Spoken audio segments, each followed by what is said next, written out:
ॐ ह्रीं श्रीं क्लीं श्रीं कुबेराय अष्टलक्ष्मी मम गृहे धनं पुरय पुरय नमः। ॐ ह्रीं श्रीं क्लीं श्रीं कुबेराय अष्टलक्ष्मी मम गृहे धनं पुरय पुरय नमः।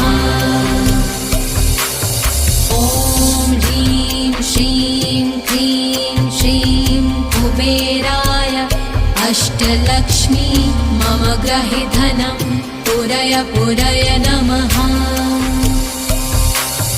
ॐ ह्रीं श्रीं क्लीं श्रीं कुबेराय अष्टलक्ष्मी मम गृहे धनं पुरय पुरय नमः।